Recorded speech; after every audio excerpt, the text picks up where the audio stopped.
Entry 1. Jordan Lalonde's emergency log. Date, day 0 plus 6 hours. Location, downtown Los Angeles. The rain hissed against the pavement, eating through steel like water through sugar. I should have known something was wrong when the emergency broadcasts cut to static at 3:47 a.m. Should have trusted the protocols Dad drilled into me every summer at the cabin. Always check the Geiger counter twice. Always keep the emergency kit stocked. Always have an evacuation route planned. But who expects acid rain in Los Angeles? The first drops looked normal through my apartment window. Just another winter storm rolling in from the Pacific. I was reviewing containment specs for the Riverside chemical plant when the street lights started flickering. Then I heard the screaming. Mrs. Harrington from 4B was the first to run outside. The rain caught her umbrella and dissolved it in seconds, the metal frame crumbling like burnt paper. She made it back to the lobby, but her coat was smoking.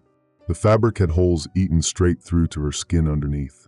That's when I grabbed Dad's old emergency kit from the hall closet. The Geiger counter he'd insisted I keep. You work with toxic waste, Jordan. This could save your life someday. Started clicking the moment I turned it on. Not the slow, steady pulse of background radiation. Fast, urgent clicks that made my stomach drop. The rain was radioactive. I called Carter immediately. My brother's voice was steady, professional.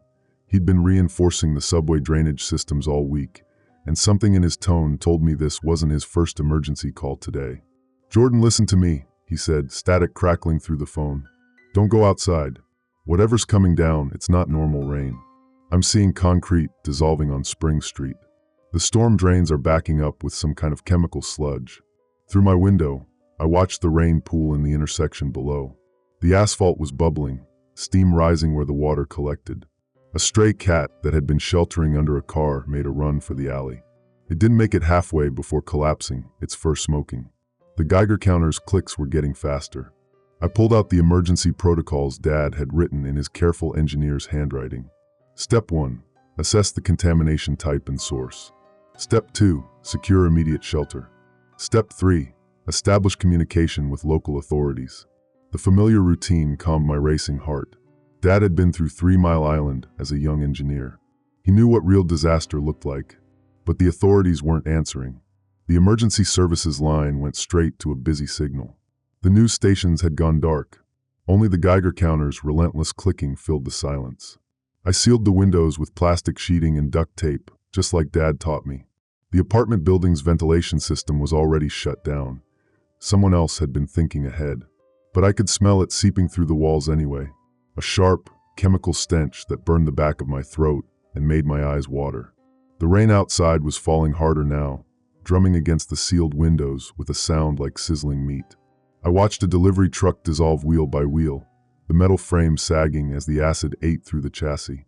The driver had abandoned it hours ago, but his footprints in the pavement were still visible, burned into the concrete like fossil impressions.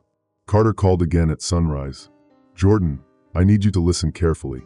Logan Savard is organizing evacuations from the community center on Figueroa. He's got supplies, medical kit, the works. But we need to move fast. The drainage systems are failing, and when they do, this stuff is going to flood everything. I could hear the strain in his voice, the way it cracked when he was trying not to panic. He'd been working all night, probably hadn't slept since the rain started. But that was Carter, always trying to fix things, always believing he could build something strong enough to hold back disaster. What about the source? I asked, watching another chunk of building facade slide into the street below. This isn't natural weather. Someone needs to find out what's causing this. Already on it, Carter said. There's a guy here, Grayson something. Used to work at one of the chemical plants. He's got some theories. The line went dead. Outside my window, the rain continued to fall, each drop a tiny explosion of chemical fire against the dissolving city. I checked the Geiger counter again. The clicks were coming so fast, now they almost sounded like static. I sealed Dad's emergency kit in a waterproof bag and prepared to leave. The protocols were clear. When contamination exceeds safe levels, evacuate to predetermined shelter. But as I looked out at the acid-scarred streets, I wondered if anywhere in Los Angeles was safe anymore. The rain hissed against the window, and for a moment, I could swear I heard it laughing. Entry 2, Jordan Lalonde's emergency log. Date, day 0 plus 18 hours. Location, Figueroa Community Center, emergency shelter. The storm's acid burned through the shelter roof, screams echoing in the toxic haze. I made it to Logan's evacuation center just as the second wave hit. The rain had been falling steadily for 18 hours, and what used to be downtown Los Angeles now looked like a war zone. Building facades sloughed off in sheets, cars dissolved down to their frames, and the streets ran with chemical sludge that glowed faintly in the dim morning light. Carter was waiting for me in the community center's basement, his hazmat suit patched with duct tape and plastic. His face was grim behind the makeshift respirator he'd cobbled together from construction materials. "Jordan, thank God," he said, pulling me into the reinforced shelter area. "The drainage systems are failing faster than I can patch them. We've got maybe 6 hours before the backup systems give out completely." The community center had been transformed into a disaster zone. Logan Savard moved between the survivors with calm efficiency, distributing water purification tablets and checking radiation levels with a collection of Geiger counters that clicked in chaotic symphony. About 40 people had made it here, families with children, elderly neighbors, a few construction workers who'd been caught in the open when the rain started. "How many didn't make it?" I asked. Logan's face was answer enough. "The rain's getting more concentrated," he said. "Whatever's causing this, it's not stopping. We need to move these people to higher ground before the flooding starts." I pulled out Dad's emergency protocols, the pages already smudged with chemical residue despite being sealed in plastic. Step 4. Establish containment perimeter. Step 5. Coordinate with local emergency services. But there were no emergency services left. The police station had been evacuated, the fire department's trucks were dissolving in their own garage, and the hospital was running on backup power with half its windows eaten away. Carter grabbed my arm. "Jordan, I need you to make a choice. I can either reinforce the drainage systems here and buy us time, or I can help evacuate these people to the metro tunnels. But I can't do both." The weight of the decision hit me like a physical blow. If Carter stayed to work on the drainage, he'd be exposed to concentrated acid rain for hours. The hazmat suit wouldn't hold up. I could already see chemical burns eating through the fabric at the seams. But if he came with us, the community center would flood with toxic sludge, and anyone too sick or injured to evacuate would die. Mrs. Harrington sat in the corner, her umbrella burns bandaged but still weeping through the gauze. An elderly man named Mr. Rodriguez was on oxygen, his lungs already damaged by chemical fumes. They couldn't be moved quickly. They needed time. "I'll stay," Carter said, reading my expression. "Someone has to hold the line." "No." The word came out harsher than I intended. "Dad's protocols are clear. Family comes first. We evacuate together." Carter's eyes flashed with anger. "Family? Jordan, look around you. These people are family now. Mrs. Harrington helped me move Mom's furniture when she got sick. Mr. Rodriguez taught me how to repair concrete when I was starting out. I'm not abandoning them." Logan appeared beside us, his radio crackling with static. "Jordan, Carter, we've got a problem. The rain's intensifying. Chemical composition is changing. My readings show the acid concentration has doubled in the last hour." Through the reinforced windows, I could see the street outside bubbling like a cauldron. The rain fell in sheets now, each drop hitting the pavement with a violent hiss. A city bus had dissolved completely, leaving only a skeleton of twisted metal and plastic seat frames. The Geiger counter in my hand was clicking so fast it sounded like an angry insect. Dad's voice echoed in my memory. "In a real emergency, Jordan, you can't save everyone. But you can save the ones that matter most." But who mattered most? My brother, who'd spent his life building things to protect people. The 40 survivors huddled in the basement, trusting us to keep them alive. The thousands of people still trapped in the dissolving city. Carter was already suiting up, checking his equipment with practiced efficiency. "The drainage pumps are in the sub-basement. If I can reroute the flow and seal the main intake, we might have 6 hours before the backup systems fail. That's enough time to evacuate everyone." "And if the rain concentration keeps increasing?" I asked. "Then my suit fails and I don't make it out." Carter's voice was matter-of-fact, like he was discussing the weather. "But these people do." A child started crying somewhere in the shelter. Her mother's voice, soothing and terrified at the same time, carried across the basement. "It's okay, baby. The nice people are going to keep us safe." I looked at the emergency protocols in my hands. Dad's careful handwriting blurred as chemical fumes made my eyes water. Step 6. Prioritize evacuation based on survival probability. But the protocols didn't account for this. for family members willing to die for strangers, for rain that ate through concrete like tissue paper, for the moment when following the rules meant watching your brother dissolve. 2 hours, I said finally. You reinforce the drainage for 2 hours, then we evacuate everyone together. Deal? Carter nodded, already heading for the sub-basement access. Deal. As he disappeared into the depths of the building, Logan grabbed my shoulder. There's something else, he said quietly. I've been talking to Grayson, the guy who used to work at the chemical plant. He thinks this isn't an accident. What do you mean?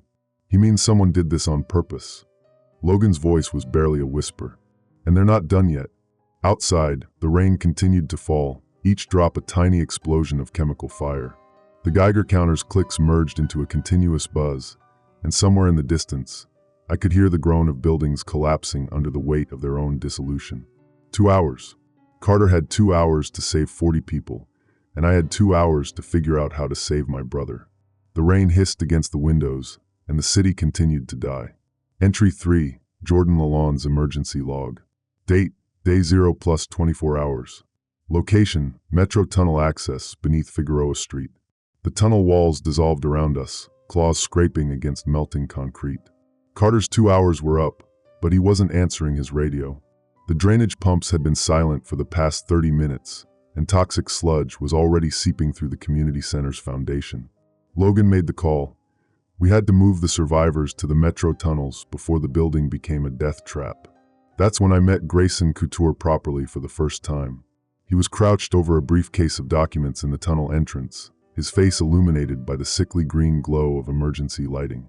Chemical burns covered his arms where his protective gear had failed, but he seemed oblivious to the pain. His attention was focused entirely on a stack of yellowed papers that looked like they'd been stolen from a corporate filing cabinet. "You're Jordan," he said without looking up. "Carter's brother, the environmental engineer. You're the one who says this isn't an accident," I replied, keeping my voice steady despite the panic clawing at my chest. Carter still wasn't responding to radio calls. Grayson finally looked up, his eyes hollow with exhaustion and something else, guilt. 17 years I worked for Apex Chemical. 17 years watching them cut corners, ignore safety protocols, dump waste wherever it was cheapest. I tried to blow the whistle 3 times. Each time, they buried the reports. He handed me a water-stained document. The letterhead read, Apex Chemical Industries, Hazardous Waste Disposal Division. The pages were filled with technical specifications, disposal schedules, and a lot of very large numbers representing tons of radioactive and chemical waste.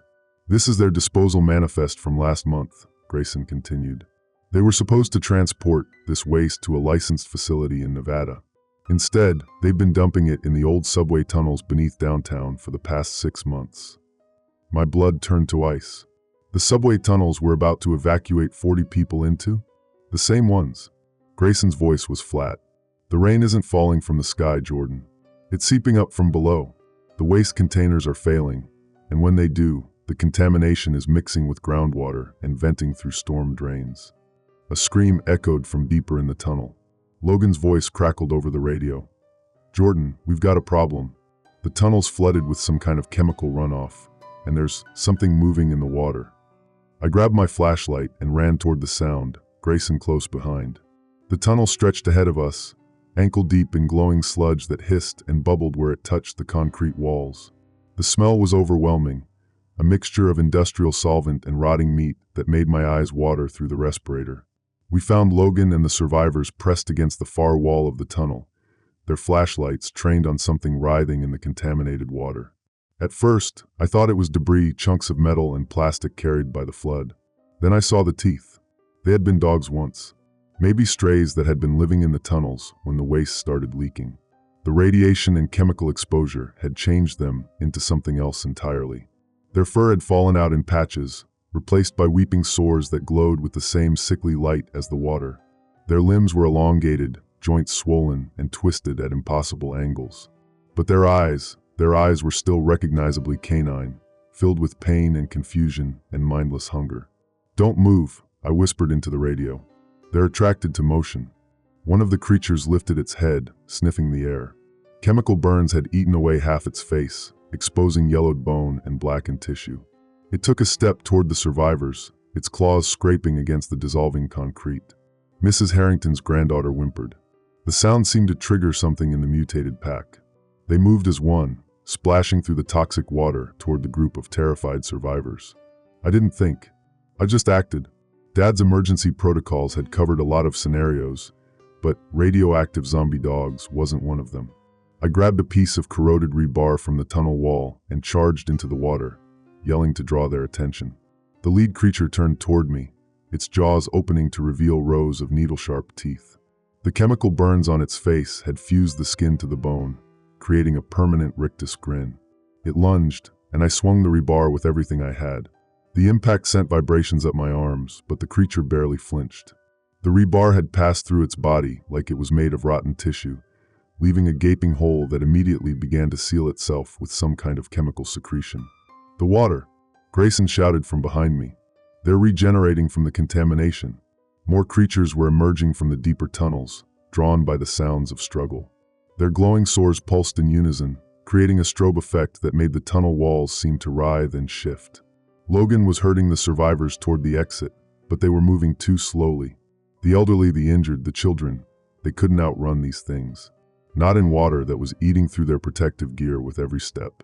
That's when Carter's voice crackled through the radio, weak but unmistakable. Jordan drainage system compromised. Main reservoir about to blow. Get everyone out. Now. The tunnel shuddered. Somewhere far above us, I could hear the groan of collapsing infrastructure.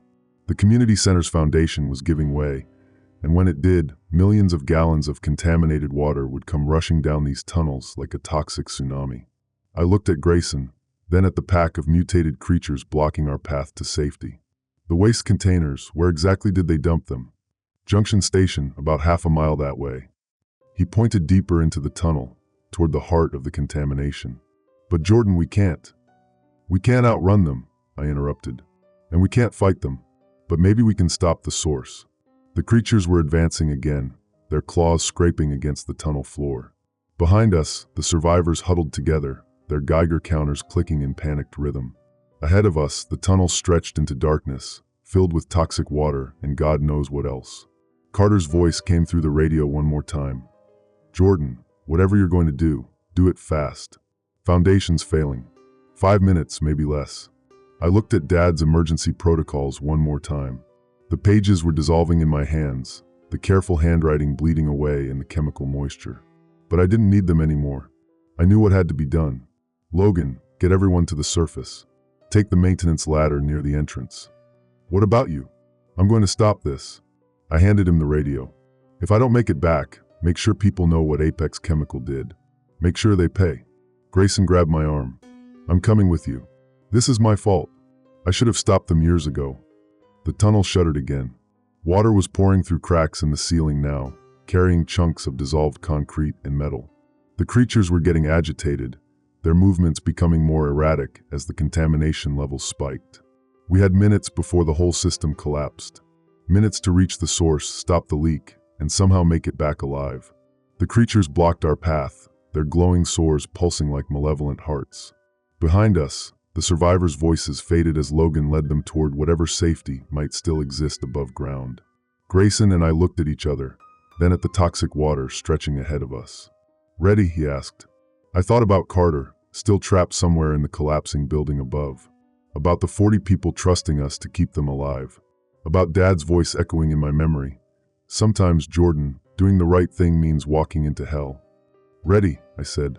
We plunged into the contaminated water, toward the source of the nightmare that was dissolving our city. The creatures' howls echoed behind us, and somewhere in the distance, I could hear the sound of Carter's voice calling my name through the static. Entry 4, Jordan Lalonde's emergency log. Date, day 0 plus 36 hours. Location, Junction Station, downtown Los Angeles Underground.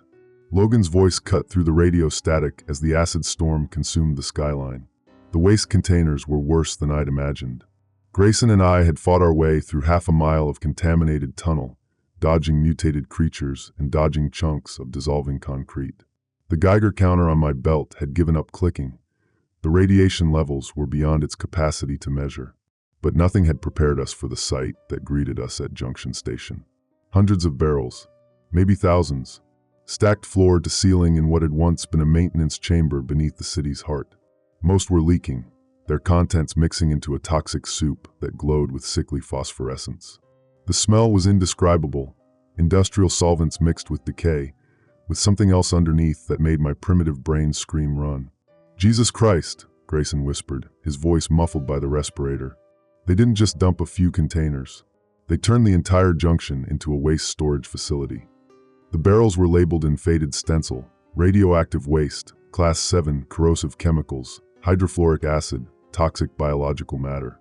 Some of the labels were in languages I didn't recognize, but the hazard symbols were universal. Skull and crossbones, radiation trefoils, biohazard markers. How long have they been dumping here? I asked. According to the manifests? 6 months. But looking at this, Grayson gestured at the rusted barrels, some clearly decades old. I'd say they've been using this place as their personal toxic dump for 20 years or more. The tunnel shuddered again. Water was pouring through the ceiling in torrents now, carrying with it the dissolved remains of the city above. I could hear Logan's voice crackling through the static, coordinating the evacuation of the community center's survivors. "Jordan, this is Logan. We've got a problem up here. The acid rain is intensifying. It's not just drizzling anymore. It's coming down in sheets. The protective gear is failing. People are getting burned." I keyed the radio. "How many people still need to get out?" 43. "But Jordan, the building structure is compromised. We've got maybe 10 minutes before the whole thing comes down." Grayson was examining one of the larger waste containers, his face grim. "Jordan, you need to see this. This isn't just chemical waste. It's some kind of experimental compound. The label says Project Chimera, Genetic Modification Research." The container was massive, easily the size of a small car. Unlike the others, it wasn't leaking, it was growing. Tendrils of organic matter snaked out from hairline cracks, pulsing with their own rhythm.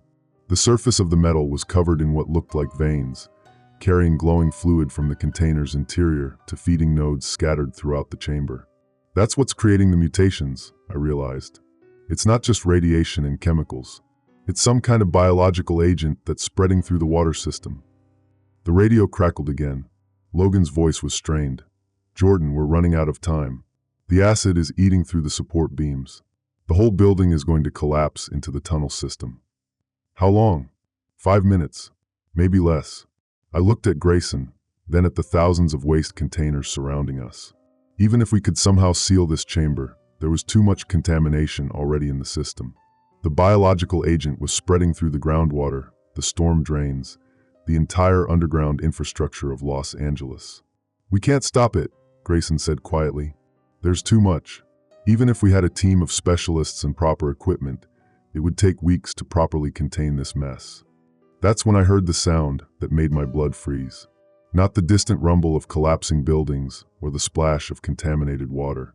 It was Carter's voice, weak but unmistakable, coming from somewhere deeper in the tunnel system. "Jordan, help, trapped, water rising." He was alive. Somehow, impossibly, my brother was still alive.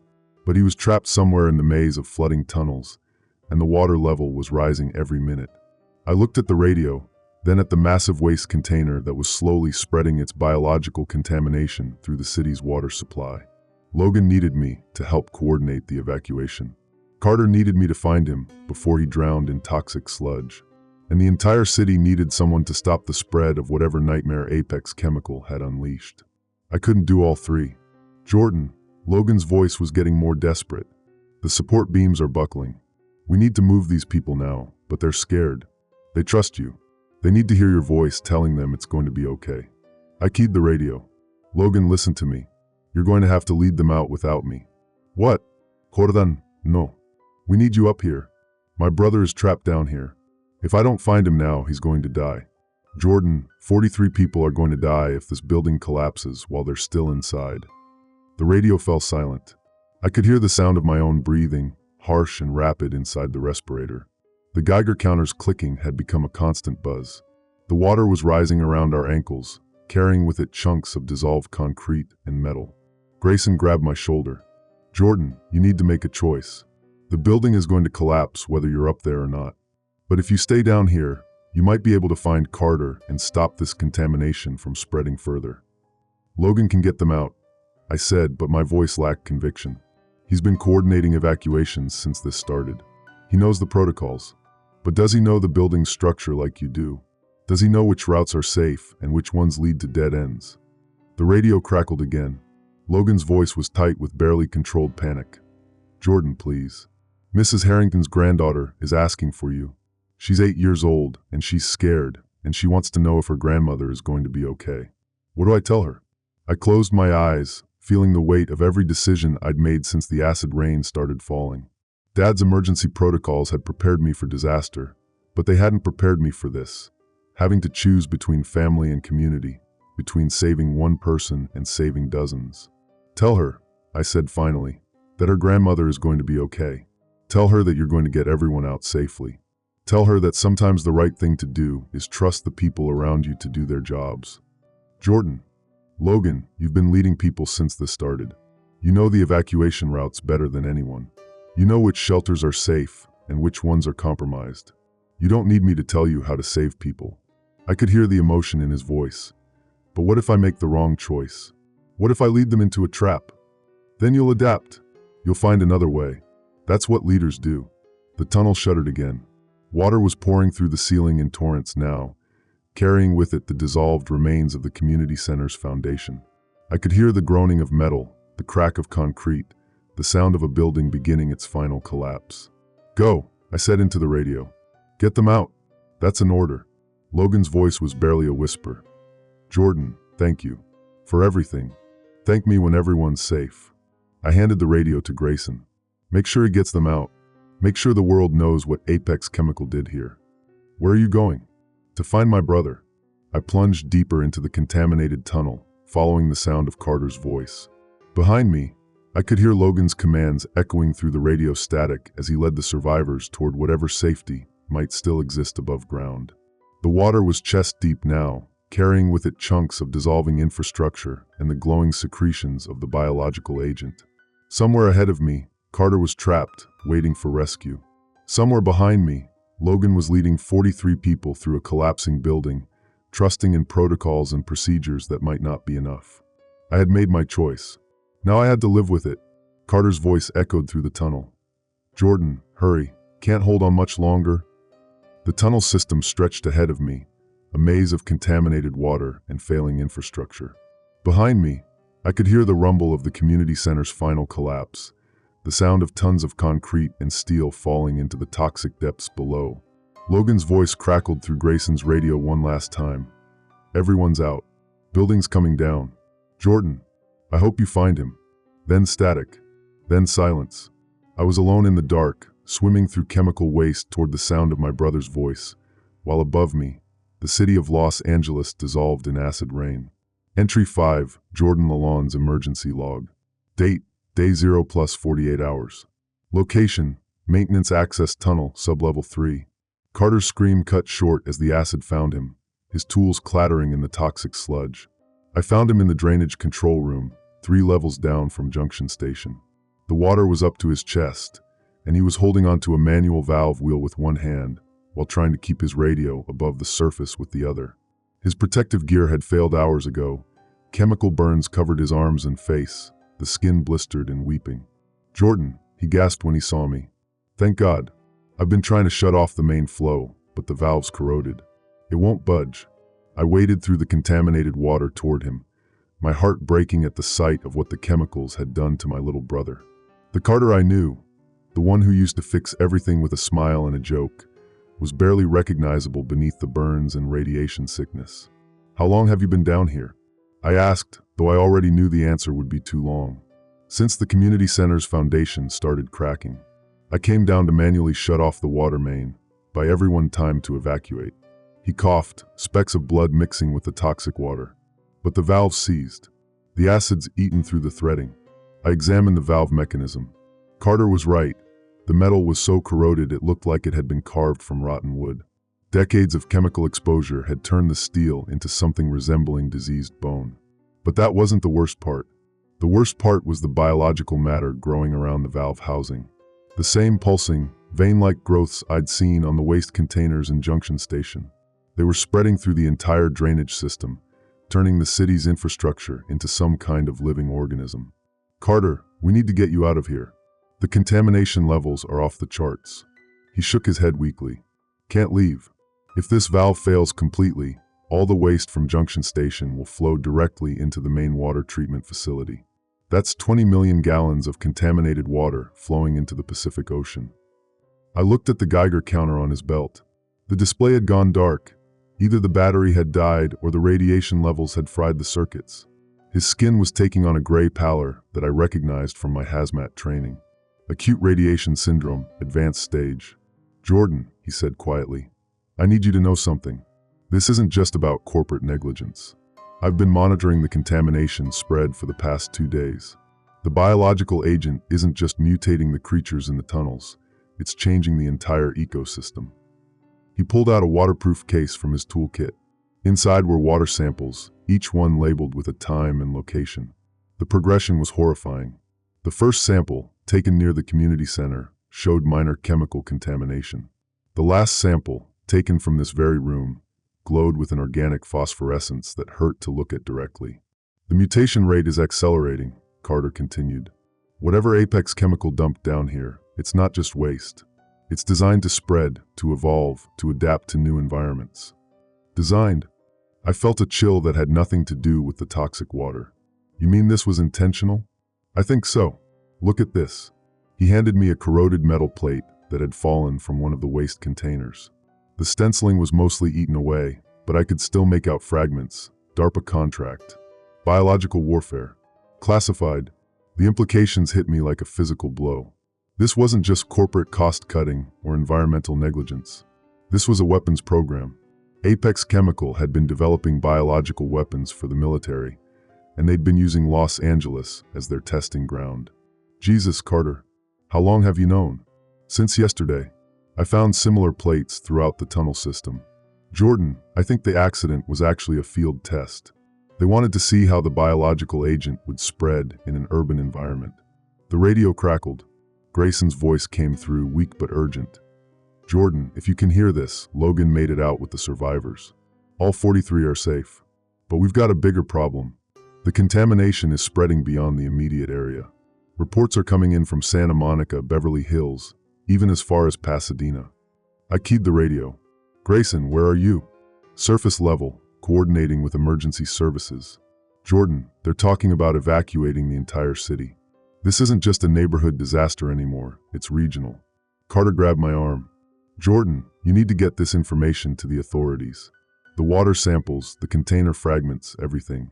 People need to know what Apex Chemical has done. I'm not leaving you down here. Yes, you are. His voice was firm despite the weakness. Look at me, Jordan. Really look at me. I didn't want to, but I forced myself to see what I'd been trying to ignore. The chemical burns weren't just on the surface, they were eating through tissue, exposing muscle and bone. The radiation sickness had progressed to the point where his hair was falling out in clumps. His eyes were clouded with cataracts that had formed in just the past few hours. I'm dying, he said simply. The radiation dose I've taken, the chemical exposure, even if we had a trauma team waiting at the surface, I wouldn't make it. Don't say that. Jordan, listen to me. Dad's emergency protocols, everything he taught us about disaster preparedness, none of it covered this. Because this isn't a natural disaster. This is an act of war against our own people. The valve mechanism groaned. The biological growths around it were pulsing faster now, feeding on the increasing contamination levels. Water was beginning to seep through the seal, carrying with it the toxic sludge from Junction Station. I can buy you maybe an hour, Carter said. Maybe 2 if I'm lucky. But I need you to promise me something. Anything. Promise me you'll make them pay. Not just Apex Chemical, but everyone who knew about this. Everyone who let it happen. I looked at my brother, really looked at him, and saw not just the chemical burns and radiation sickness, but the same determination that had driven him to fix every broken thing in our neighborhood.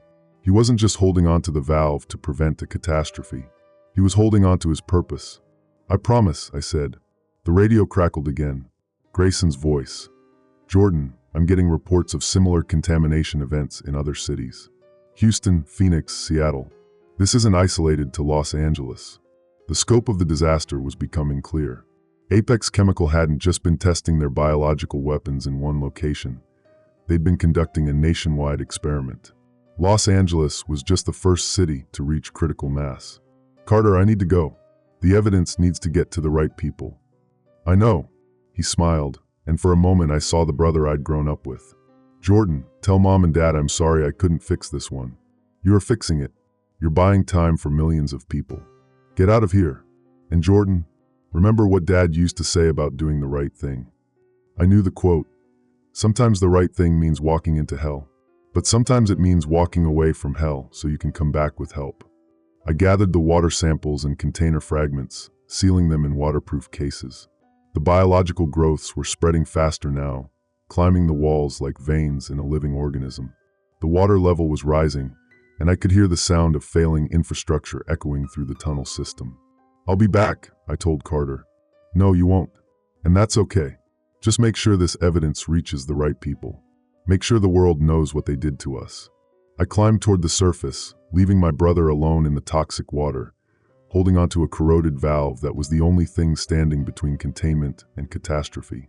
Behind me, I could hear him humming an old song Dad used to sing when we were kids, something about coming home. The climb took 20 minutes. By the time I reached the surface, the radio had gone silent. The tunnel system was flooded, the biological agent spreading through every pipe and drainage system in the city. Carter's sacrifice had bought time, but it couldn't stop what was coming. Grayson met me at the surface, his face grim. Jordan, we need to move. The military's cordoning off the area.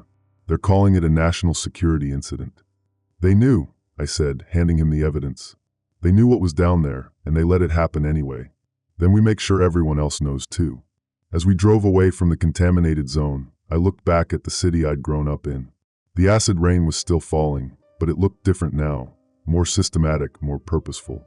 The street lights were flickering and failing as the electrical grid succumbed to the corrosive precipitation. Buildings were dissolving, their concrete and steel no match for the engineered toxins spreading through the infrastructure. But somewhere in the toxic depths below, Carter was still holding onto that valve, buying time for people he'd never meet, in cities he'd never visit. He was keeping his promise to Dad, to our family, to the principle that sometimes fixing something means sacrificing everything. The radio crackled one last time, Carter's voice weak but unmistakable. Jordan, if you can hear this, the valve's holding. Tell them it was worth it. Then static, then silence. My brother was gone, dissolved in the toxic water he'd died trying to contain. But his evidence remained, and with it, the proof of what Apex Chemical had done to our city, our country, our world. The war for truth was just beginning. Entry 6, Jordan Lalonde's emergency log. Date, day 0 plus 72 hours. Location, Apex Chemical Industries, Executive Compound. They were waiting for us. Grayson and I had spent the past day gathering evidence, coordinating with journalists, and trying to get Carter's proof to someone who could act on it. But every agency we contacted, EPA, CDC, FBI, gave us the same response. This is now a matter of national security. All evidence must be turned over to military authorities. The military authorities who had contracted Apex Chemical to develop biological weapons in the first place. They're going to bury this, Grayson said as we sat in his car outside the Apex Chemical executive compound. All of it, the evidence, the testimony, the victims. They'll classify it as a terrorist attack or natural disaster, and no one will ever know the truth. I looked at the briefcase containing Carter's water samples and the corroded container fragments. My brother had died to gather this evidence, and now it seemed like his sacrifice would be meaningless. Not if we stop the source, I said. The Apex Chemical compound was built like a fortress. High walls, security checkpoints, armed guards. But it was also dissolving. The same acid rain that was eating through Los Angeles was corroding the corporate headquarters. The irony wasn't lost on me. Jordan, this is suicide. Even if we get inside, even if we find the control systems for their biological weapons program, we're just two people against a military-industrial complex. Then we make sure our deaths count for something.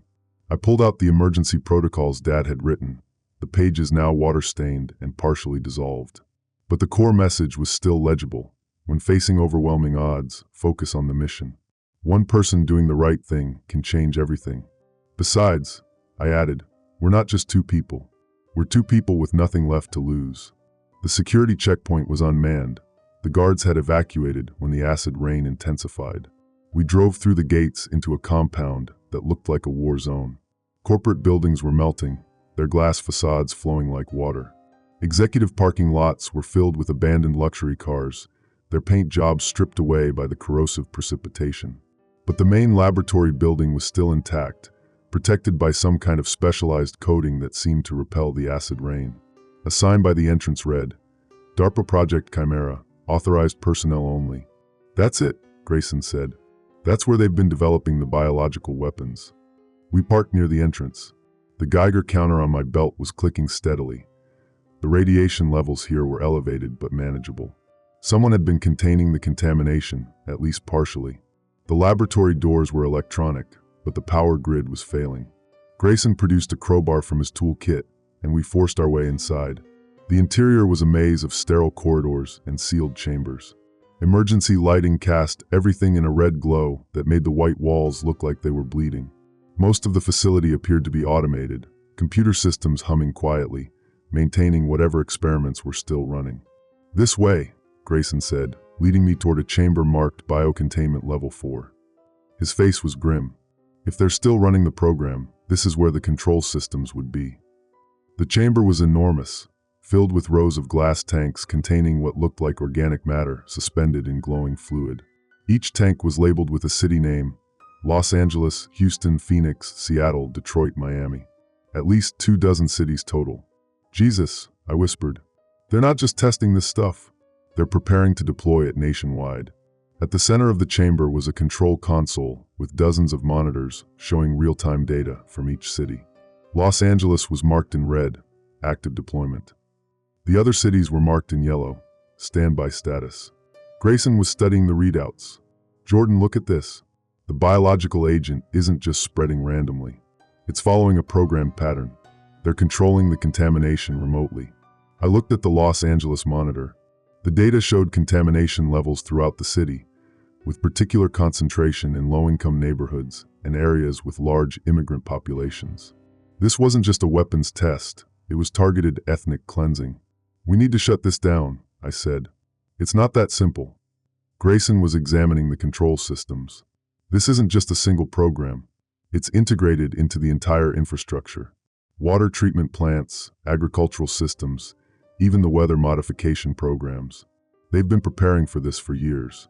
That's when I heard the footsteps behind us. Dr. Couture, we've been looking for you.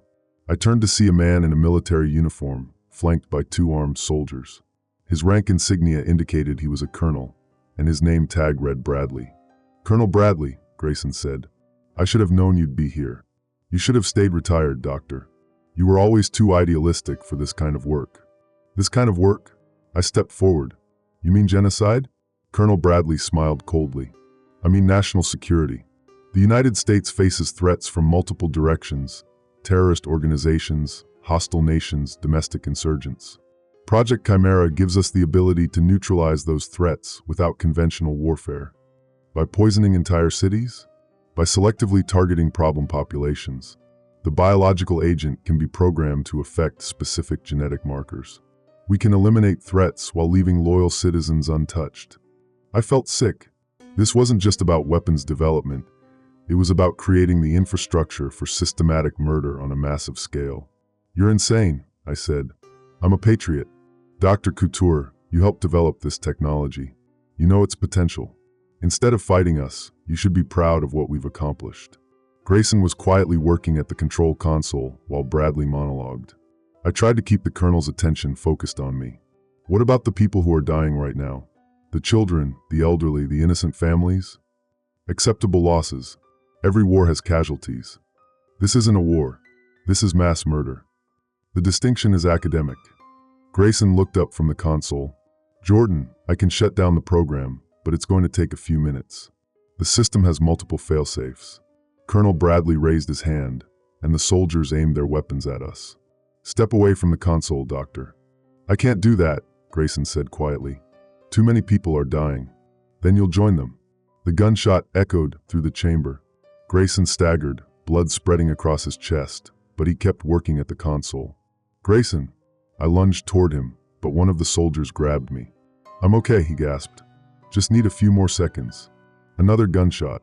This time Grayson fell, his blood mixing with the chemical residue on the laboratory floor. But his hand was still on the console, still entering commands. Shutdown sequence initiated, he whispered. Jordan, the evidence, make sure. The monitors around the chamber began flashing red. Emergency shutdown in progress.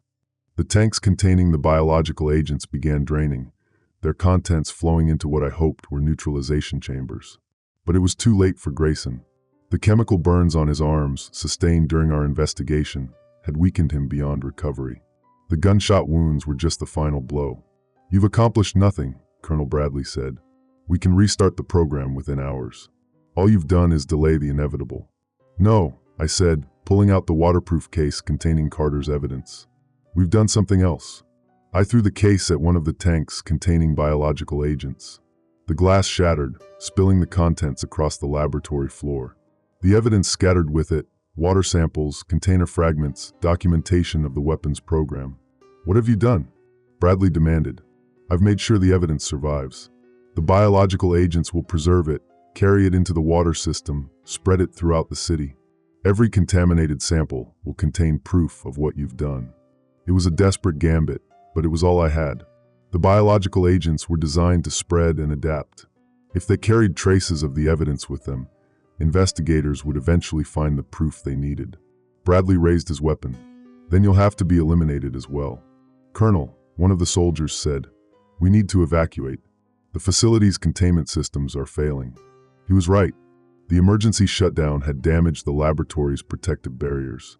Acid rain was beginning to seep through the walls, and the air was filling with toxic fumes. "This isn't over," Bradley said as they retreated toward the exit. But it was over, at least for me. I sat beside Grayson's body, holding his hand as the laboratory dissolved around us. The biological agents were spreading through the facility, carrying with them the evidence of Project Chimera.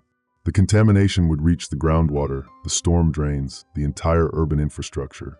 And eventually, someone would find the proof. Someone would ask the right questions. Someone would demand justice. I pulled out my notebook and began writing my final entry. "To whoever finds this record, my name is Jordan Lalonde. I am an environmental engineer. My brother Carter died trying to contain a biological weapons program disguised as industrial waste. My friend Grayson Couture died trying to shut down that program. The evidence is in the water now. Test any contaminated sample from Los Angeles, Houston, Phoenix, or any of the other targeted cities. Look for traces of DARPA documentation, military contracts, genetic targeting protocols. Our deaths were not in vain if you continue the fight for truth. Remember, sometimes doing the right thing means walking into hell. But sometimes it means making sure hell's secrets don't stay buried." The laboratory was dissolving around me, but I kept writing. The acid rain was eating through the ceiling, carrying with it the contaminated evidence that would someday expose Project Chimera. My emergency protocols, Dad's lessons about duty and sacrifice, had prepared me for this moment. I sealed the notebook in a waterproof case and placed it where investigators would find it. Then I sat back and waited for the acid rain to finish its work. Outside, the city of Los Angeles was dissolving. But somewhere in the toxic water, in the contaminated soil, in the very air that people breathed, the truth was spreading. The biological agents that were meant to be weapons of oppression had become carriers of justice. The rain fell harder, eating through the laboratory walls, carrying everything, the evidence, the contamination, the proof of what they had done, into the world beyond. In the end, that's what mattered. Not that we had died, but that we had made sure the truth would survive.